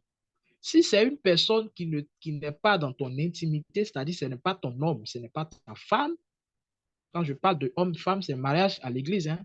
Voilà. Si ce n'est pas le cas, alors ce n'est pas, faut pas s'adonner à ces choses-là. La Bible dit, si ton œil est une occasion de chute, coupe-le et arrache-le. Voilà. Donc, ça, c'est des choses qu'il faut faire attention. Il faut prendre ses limites. Il serait mieux de, de, de, de prier pour cette personne, de parler à cette personne, simplement. Voilà. Parce que cette personne-là n'est pas ton intime. À travers le toucher, là, beaucoup de choses peuvent se passer.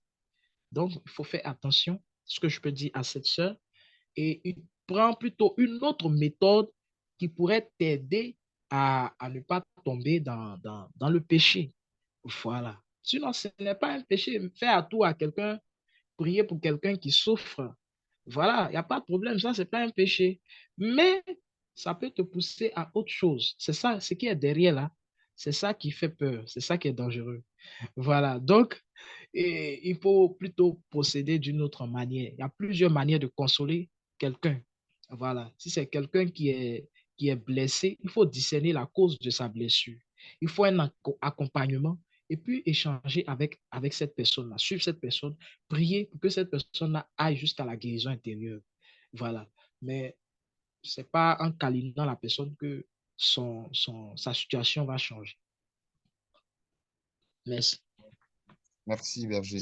Alors, je vais demander à la sœur Kosonou, à la sœur Ephrasie, par rapport à la question des crachats, voilà, de prendre la parole rapidement pour nous éclairer.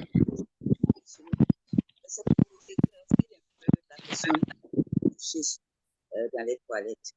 Sur les réseaux sociaux, il y a une dame qui passe chaque fois, qui dit de ne pas cracher le WC, ça porte malheur, de ne pas faire ceci, de ne pas faire ça. Je pense que c'est par rapport à ça qu'elle fait l'allusion. Parce que ça répète chaque fois sur les réseaux sociaux. Mais si tu es souvent sur les réseaux sociaux, c'est que tu vas voir ça. Donc, je pense que c'est ça. Sinon, cracher les toilettes, je ne vois pas tellement. Mais D'accord. ça porte malheur. Okay? D'accord. D'accord, je comprends maintenant le contexte. En fait, je voulais voir le contexte dans lequel vous avez posé cette question. Alors, je pourrais dire simplement que il faut faire attention aux enseignements que nous écoutons aussi. Parce que les enseignements que nous écoutons peuvent nous donner de fausses doctrines. Vous voyez? C'est-à-dire de fausses doctrines, de fausses croyances. Et ça peut nous égarer. Tout ce que nous écoutons doit être sur la base de la parole de Dieu. C'est-à-dire que doit tirer sa source de la parole de Dieu, des Saintes Écritures. Et on pourra aller dans l'Église catholique, en dehors des Saintes Écritures. Il y a le catéchisme de l'Église catholique, il y a la tradition de l'Église catholique, il y a le magistère de l'Église. Il y a ces choses-là qui nous permettent de savoir un peu ce que l'Église dit à ce sujet. Bon, vraiment, à ma connaissance, jusqu'à présent, je n'ai jamais vu dans la Bible quelqu'un qui a craché dans les toilettes et puis on dit c'est une malédiction. Vous voyez, c'est des choses, il faut faire attention. Attention. Ce n'est pas, voilà, c'est un peu ça. Il faut faire attention à ces choses, à ces enseignements-là. Ça suscite la peur et ça tue notre foi. Parce que le contraire de la foi, c'est la peur. Voilà. Et moi, je pense qu'un enseignement qui suscite la peur, vous ne devez pas faire très, très attention, avoir le discernement, ne pas rentrer dans des fausses doctrines. Il faut toujours ramener cela à la parole de Dieu et à ce que l'Église dit. Donc, à mon avis, hein, juste à ce que je sais, je n'ai jamais vu ou entendu quelque part, depuis que je suis catholique, que cracher, c'est une malédiction. Cracher dans les toilettes, c'est une malédiction. Non. Voilà. Donc, je crois que ça, il n'y a pas de problème. Il ne faut pas se faire des idées par rapport à ça. D'accord. Alors, on va prendre les deux dernières questions et on va prier. Je vois, bon, il y a une question que je vois là. D'accord, je vais lire quand même la question. Est-ce que, Père et Joie, j'aimerais savoir un peu plus sur les 33 poisons de la langue.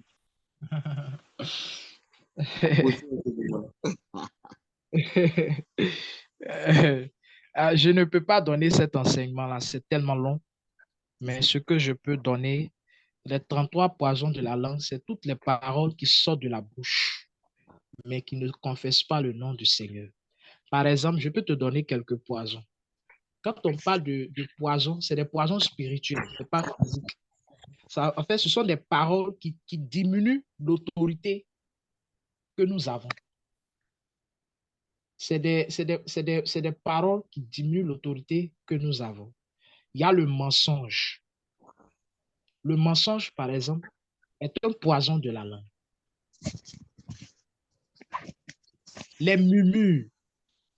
Quand vous murmurez beaucoup, vous diminuez l'autorité de votre parole. D'ailleurs, les murmures tuent notre foi. Quand quelqu'un murmure beaucoup, il y a beaucoup de murs dans sa vie. Le thème dit murmure. Donc, plus tu murmures là, plus tu dresses des murs entre Dieu et toi. Donc, tu t'éloignes même de la grâce. Toi-même, tu te fermes à la grâce. Dieu n'aime pas les murmures. À la différence, l'opposé des murmures, c'est la louange. Quand tu vois une situation, c'est difficile. Ce n'est pas parce que c'est difficile que tu vas murmurer. Tu vas dire, Dieu m'a abandonné. Dieu ne t'a pas abandonné. Dieu ne t'a pas délaissé. Il faut louer Dieu. Et très souvent, nous les chrétiens, on sait louer Dieu quand ça va. Mais quand ça ne va pas, on ne sait pas louer Dieu. Mais la louange, elle déclenche la puissance quand même c'est difficile, quand même on est dans les épreuves. C'est là même que la louange a de la puissance. Vous voyez? Donc, les murmures sont un poison de la langue. Les critiques, parler mal de quelqu'un, critiquer quelqu'un. Il y a des gens qui ne font que voir le défaut de leur frère, de leur prochain. Ce n'est pas ce que la parole nous dit. La Bible dit de prier pour nous, pour nous les uns les autres. Si tu vois que ton frère est dans le péché ou bien est faible, il faut fléchir genoux pour prier pour lui. Est-ce qu'on le fait? On va critiquer. Aujourd'hui, il y a trop de serviteurs de Dieu qui parlent beaucoup. Et ça fait que les gens ont peur de se confier à eux. C'est malheureux, mais c'est une réalité. On ne peut pas se confier à quelqu'un. Tu as confié là, demain c'est dehors.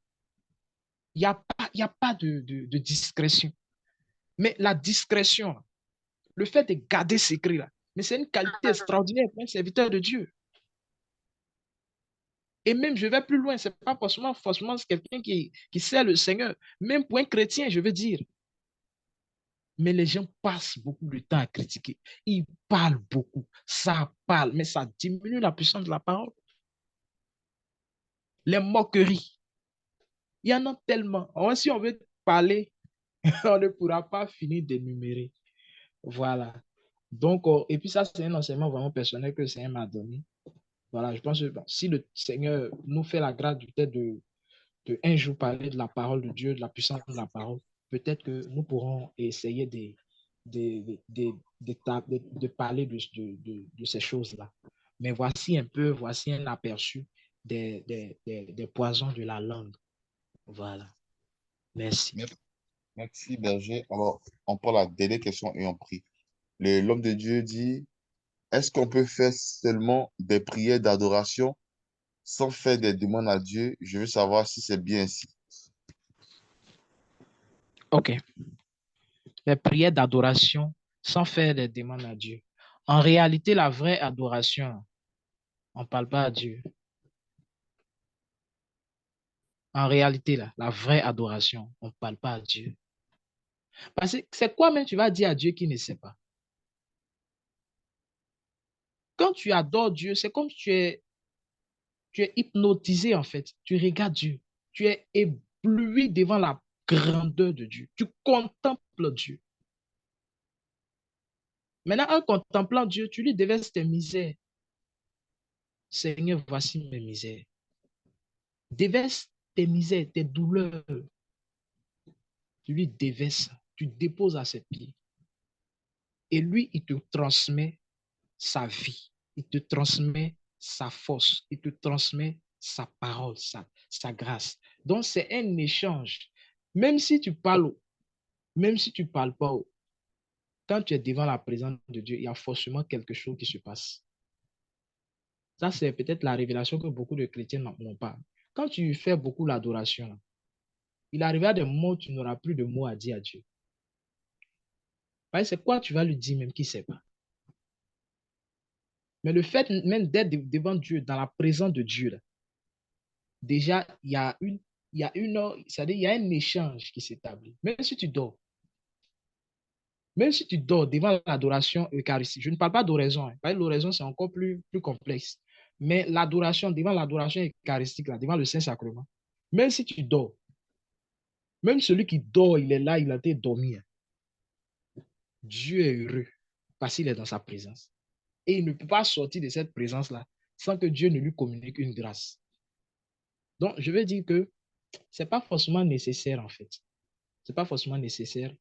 Le plus important, le but de l'adoration, c'est de s'abandonner entre les mains de Dieu et de laisser Dieu nous remplir.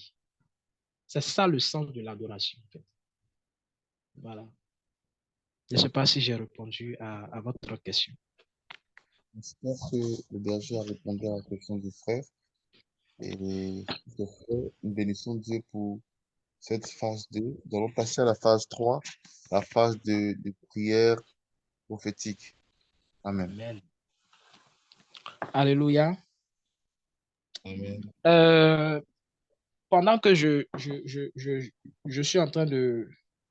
Nous étions en train de répondre, le Seigneur m'a mis à cœur une parole. Je ne sais pas si dans le groupe ici, il y a quelqu'un qui est né, qui a 27 ans, ou bien qui a le nombre 27, le chiffre 27, qui est né un 27. Ouais, je vois le chiffre 27 en fait. Je ne sais pas si cette personne-là peut se signaler. Moi, je suis né le 27 juin. Vous êtes né le 27? Juin. Le 27. euh, le 27, ok. C'est quel nom, s'il vous plaît? Blanche et toi? Ok. Blanche, ok. Vous êtes de quel pays? Cameroun. Cameroun. Ok. En fait, ce que je reçois pour vous, pour cette personne-là, parce que je vois le chiffre 27, le Seigneur me dit que vous avez une autorité pas possible sur votre vie. Vous avez une autorité pas possible sur votre vie et vous avez une mission pour détruire les œuvres des ténèbres. Je ne sais pas comment les choses se passent dans votre famille, mais le Seigneur vous a mandaté, il vous a donné une force surnaturelle. Vous avez cette force-là en vous. Et pendant que je parle, la puissance de Dieu est en train de travailler dans votre vie. Père éternel, je veux te prier pour ta fille Blanche. Je ne connais pas sa vie. Je ne connais pas sa destinée. Mais tu me mets à cœur que cette sœur a une mission pour renverser les œuvres des ténèbres dans sa vie, dans sa famille, et pour apporter, pour établir le règne de Dieu. Je ne sais pas ce qu'elle vit, mais Seigneur, je veux conformément à cette parole que tu m'as révélée, déclarer sur sa vie une parole d'autorité, déclarer qu'elle arrivera au nom de Jésus-Christ de Nazareth. Elle devient une femme de feu. Elle devient une femme de puissance au nom de Jésus-Christ de Nazareth. Sa Amen. bouche devient la bouche de Dieu. Sa bouche devient la bouche de Dieu. Pendant que je parle, le Seigneur est en train de mettre ses paroles dans ta bouche, sœur. Le Seigneur est en train de mettre ses paroles dans ta bouche. Ta bouche n'est plus ta bouche. Écoute-moi bien, fais attention à tout ce qui va sortir de ta bouche, parce qu'il y a une autorité sur ta bouche. Reçois la grâce au nom de Jésus. Merci, Seigneur. Amen. Père éternel, je veux te prier pour tous tes enfants ici présents. Je veux te confier chacune de leur vie. Père, tu nous as enseigné sur ta parole. Ta parole qui dit, je vous ai donné l'autorité et le pouvoir de marcher sur les serpents, sur les scorpions. Seigneur, étends ton règne sur la vie de tous ceux qui entendent ce message. Je veux te prier pour chacune de leurs vies. Il y a une personne, tu fais beaucoup de rêves d'attaque. Tu as beaucoup attaqué dans ces temps-ci. Tu fais beaucoup de rêves de combat. Si cette personne peut se signaler, je vais prier particulièrement pour elle. Tu fais beaucoup de rêves de combat. En réalité, les gens sont en train de combattre ton étoile. Ils sont en train de combattre ton étoile parce qu'il y a de bonnes choses qui doivent arriver. Mais ils sont en train de combattre ton étoile. Si cette soeur-là peut se signaler, je vais prier pour elle. J'entends dans mon esprit Canada, Canada, Canada. Il y a une personne dans cette salle. Dans cette salle, le Seigneur va t'utiliser. Mais le lieu où tu vas exercer, le lieu où tu vas faire la mission de Dieu, c'est le Canada. Je vois cette terre sur ta vie. Je ne sais pas si tout de suite te trouves au Canada ou si ce n'est pas au Canada. Je ne sais pas l'origine de cette personne, mais je vois cette personne en train d'exercer spécialement exactement dans ce pays du Canada. Cette personne fait partie des personnes que Dieu a sélectionnées pour apporter ce réveil au Canada. Le Seigneur est en train de préparer un grand réveil dans ce pays. Et tu fais partie de ces personnes qui vont apporter ce réveil au nom de Jésus-Christ de Nazareth. Reçois cette grâce au nom de Jésus. Saint-Esprit, localise cette personne au nom de Jésus-Christ de Nazareth. J'entends dans mon esprit problème de ventre, problème de ventre. Je vais prier avec autorité pour maudire tout mal de ventre, tout mal de ventre, tout fibrome, toute douleur de ventre. Au nom de Jésus-Christ de Nazareth, quelqu'un a mal au ventre, qu'il pose sa main sur son ventre. La puissance de Dieu visite son ventre au nom de Jésus-Christ de Nazareth. Visite son ventre au nom de Jésus-Christ de Nazareth. Je vois douleur au pied, je sens douleur au pied, douleur au pied, douleur au pied. L'Esprit de Dieu oriente mon esprit sur la douleur au pied. Oh Seigneur Dieu de gloire, je veux prier maintenant pour cette personne qui a mal au pied, Seigneur. Visite son pied maintenant par la puissance de Dieu au nom de Jésus-Christ de Nazareth. Il y a une personne, on appelle ça comment? Je ne sais pas si tu, mais ta main, Tu as une autorité dans ta main. Dis le Seigneur, tu as une autorité dans ta main. On te l'a plusieurs fois dit. On te l'a plusieurs fois dit. Ce n'est pas la première chose. Ce n'est pas la première fois que tu entends cette parole. On te l'a plusieurs fois dit. Cette autorité-là, le Seigneur te dit, exerce. Dans ta main, il y a une autorité, il y a une puissance. Exerce cette autorité au nom de Jésus-Christ de Nazareth. Il dit, l'ange de l'Éternel est derrière toi. Tant que tu n'exerces pas cette autorité, tu ne pourras pas renverser, oui, les autels les plus inimaginables dans ta famille. La puissance de Dieu est sur ta vie. Il dit, n'aie pas peur. Il t'arrive souvent d'avoir peur. N'aie pas peur, je suis avec toi. Mets-toi en mouvement, lève-toi et agis au nom de Jésus-Christ de Nazareth. Je vais prier également pour j'entends dans mon esprit, je ne sais pas, mais j'entends dans mon esprit Faustin. Je ne sais pas si quelqu'un est lié à Faustin ou bien quelqu'un s'appelle Faustin, mais j'entends dans mon esprit Faustin. J'entends dans mon esprit Faustin. Faustin, je vais prier pour Faustin. Je ne sais pas s'il est là. Je ne sais pas s'il est dans cette salle ou s'il est lié à quelqu'un qui est dans cette salle, mais je veux prier également exactement pour Faustin. Seigneur, localise ce jeune du nom de Faustin. Oh oui, je vois dans mon esprit un jeune que les gens ont programmé. Des gens ont programmé par malheur. Il y a des malheurs qu'ils ont programmés sur ta vie. Agression, accident. Agression, accident. Je maudis cela au nom de Jésus-Christ de Nazareth. Je ne connais pas Faustin, je ne sais pas où il est, mais Seigneur, tu me donnes ce nom. Si tu me donnes ce nom, c'est parce que tu veux que je prie pour lui. Au nom de Jésus, je déclare cette parole d'autorité. Je déclare qu'il ne pourra rien avoir. Toute programmation de mort, d'accident, d'échec sur la vie de Faustin est annulée au nom de Jésus-Christ de Nazareth. Au nom de Jésus-Christ de Nazareth. Il y a une personne particulièrement, tu expérimentes un blocage financier. Le Seigneur me charge de te dire, si vous reconnaissez, vous pouvez vous manifester. Le Seigneur me charge de te dire, de te lever à partir de 4 heures. À partir d'aujourd'hui, lève-toi à partir de 4 heures et commence à prier. L'ange de la grâce va visiter tes finances au nom de Jésus-Christ de Nazareth. L'ange de la grâce va visiter tes finances au nom de Jésus-Christ de Nazareth. Père éternel, je veux te bénir. Je veux te rendre toute la gloire. Je veux te célébrer pour ce que tu fais et pour ces flèches enflammées que tu es en train d'annuler.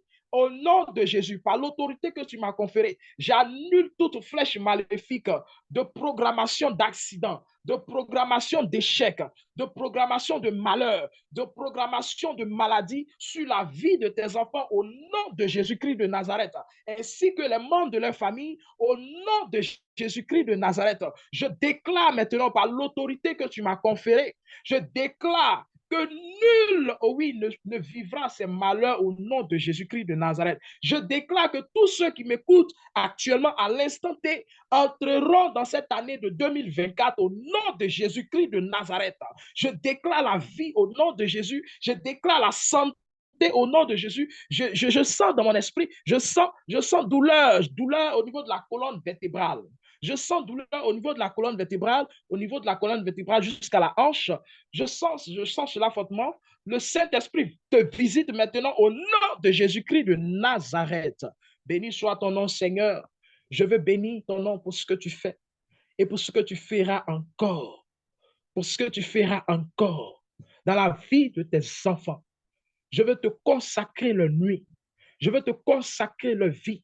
Que ta grâce les visite, que ta grâce les localise au nom de Jésus-Christ de Nazareth. Que cette nuit soit une nuit de grâce, de faveur, de bénédiction au nom de Jésus-Christ de Nazareth. Amen, amen, amen. Amen. Amen. Alléluia. Nous bénissons le Seigneur Jésus pour ce temps spécial, ce temps d'autorité passé avec le berger Jodas, qui nous a gratifié d'un enseignement très puissant. Nous avons été bénis par son enseignement sur l'intercession prophétique. Aujourd'hui encore, il nous donne d'entrer dans la prière d'autorité. Et en tout cas, berger Jodas, merci. Ça a été très difficile au départ avec la connexion Internet, avec la technique, mais le Seigneur savait que ce message-là était un message très important pour nous et nous avons été bénis. Que Dieu bénisse ta famille, ton épouse, ton ministère, tes projets au nom de Jésus. Merci, Berger. Amen, amen. Merci, Alors, merci.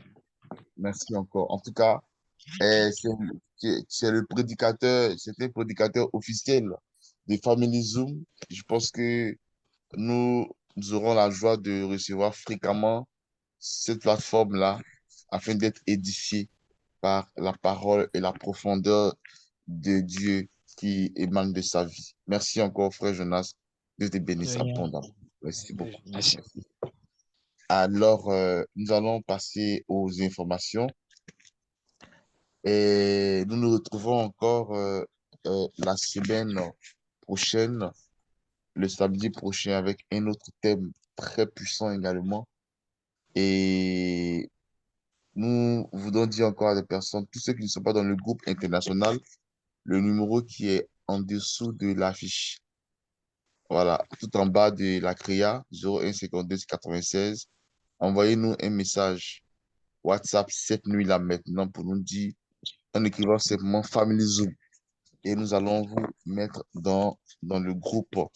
Voilà. Si vous avez également des personnes qui pourraient bénéficier de ce temps-là, c'est un privilège, hein. C'est un privilège. C'est une grâce que Dieu nous accorde de sanctifier notre samedi dans la parole de Dieu. Donc, vous pouvez également envoyer ce numéro à ces personnes-là afin qu'ils puissent joindre le groupe. Voilà. J'ai une information également très importante à vous donner et c'est concernant Family Zoom. Je souhaiterais que vous priez beaucoup pour cette plateforme. Voilà. C'est vrai que souvent on dit il faut prier, mais là, c'est de façon solennelle. Je demande à tous les participants chaque jour de prier afin que Dieu nous donne la force, la sagesse. Dieu nous ouvre encore l'intelligence afin que ces intervenants-là également soient toujours remplis de l'Esprit de Dieu pour nous faire du bien. Voilà, donc, chaque jour, vraiment, pensez à Family Zoom dans vos chapelets, dans vos oraisons, priez, portez cela devant le trône de Dieu. Parce que nous ne savons pas où nous allons, mais nous savons qu'il y a trop de témoignages par la grâce de Dieu que Dieu permet. Voilà. Donc, bénissons Dieu pour ce temps-là encore et nous donnons rendez-vous la semaine prochaine à la même heure. Nous sommes dans le mois de décembre. C'est une recommandation prophétique. Ce n'est pas le moment de s'amuser, hein. Ce n'est pas le moment d'être distrait par la télévision, par Netflix, excusez-moi, par la distraction. C'est le moment de bâtir, de conquérir, de neutraliser, de dominer l'année qui arrive. Voilà. Donc, faisons l'effort pendant ces 30 jours, ces 31 jours de décembre-là. Consacrons-nous, sanctifions-nous et rapprochons-nous de la parole de Dieu. Révivons les enseignements. Cet enseignement a été enregistré et nous allons le transmettre encore sur YouTube, sur la page qui nous permet de balancer l'enseignement. Donc, merci encore pour votre présence. Vu le décalage horaire, vous êtes là pendant des heures. Que Dieu se souvienne de vous. Amen. Alors, tu peux ouvrir ton micro maintenant et libérer une parole d'autorité sur Family Zoom, une parole d'autorité sur ta vie et bénis également Dieu pour le berger Jonas. Amen. Amen. Demeurez bénis au nom de Jésus-Christ de Nazareth. Amen. Chacun fasse une prière d'autorité, une parole d'autorité cette nuit-là. Une parole d'autorité afin qu'on coupe le live. Demeurez bénis au nom de Jésus, que la bénédiction vous poursuive. Je déclare que la bénédiction te poursuit au nom de Jésus-Christ de Nazareth. La bénédiction à tout le monde. Amen. Que le Seigneur vous élève davantage dans les hauteurs. Je viens également déplorer le succès de ton Jésus. Que la faveur de Dieu Seigneur, je te bénis également pour la vie de ton serviteur. celle que tu as déjà désarmée dans les Seigneur, bénis Family Zoom. Family Zoom aille de Bénis gloire. également tous les membres de famille. Je déclare que ma famille Béni sois-tu, Seigneur. Déclare que Family Zoom adore Jésus va de seulement. gloire en gloire. Amen. Et Jésus. je viens de voir dans le chat, excusez-moi, il y a un frère qui dit, est-ce qu'on peut arrêter une heure commune pour prier pour Family Zoom? C'est une très belle question. Donc, on va réfléchir ensemble. Et puis, vous pouvez m'envoyer une heure dans le WhatsApp ou même maintenant dans le chat ici, afin qu'on puisse arrêter une heure vraiment pour prier pour ce groupe-là. Voilà. Donc, Sœur Blanche, je crois que la semaine prochaine, on donnera l'heure de prière pour ce groupe-là. Donc, envoyez-nous des propositions en inbox. Bonne nuit à tout le monde. Que Dieu nous donne de rester dans la présence de Dieu. Amen. Ciao, ciao. Bonne nuit à tous les frères et sœurs. Que Dieu bénisse. Amen. Alors, Yes.